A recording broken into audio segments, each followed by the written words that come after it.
So good day, ma'am, good day, classmate. So for today, I will discuss about treatment programs, interventions after discharge of a minor from rehabilitation center information.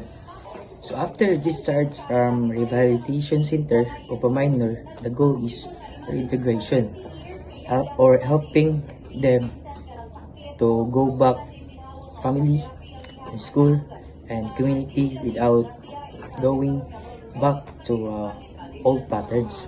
Under RA 9344, Juvenile Justice Act, they required to submit a report to the court and the center of 6 months and to 1 year after reintegration. So this is a program of a minor. So the first one is family therapy. So focuses on family counseling. And the second one is parenting. Um, Involves orienting or briefing parents on their responsibilities and child supervision. And the third one is non-formal education, and so basic skills training, especially mentioning coordination with TESDA. The fourth one is tutorial or remedial classes, so targeted at student acceleration or promotion. The fifth one is spiritual enrichment, programs for moral or spiritual growth. The sixth one is values formation, guidance on ethics and character building.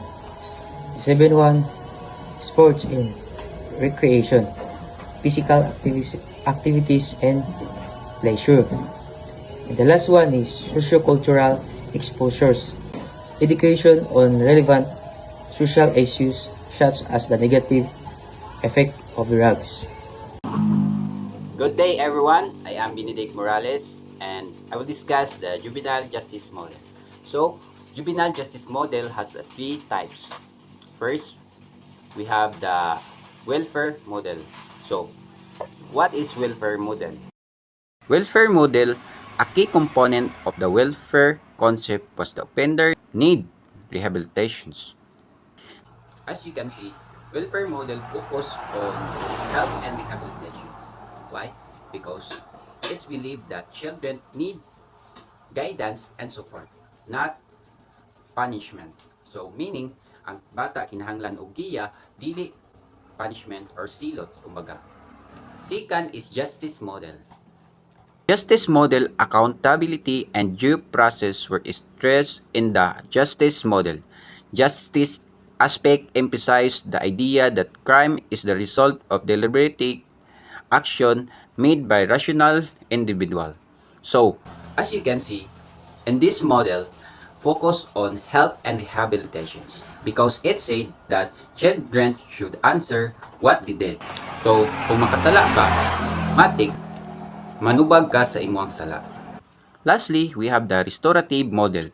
Restorative model, a third strategy currently gaining momentum with legislator. With this approach, criminals are encouraged to take ownership of their criminal activity and the harm it does to others.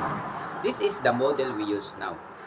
And this model focus on fix problem, not punishment.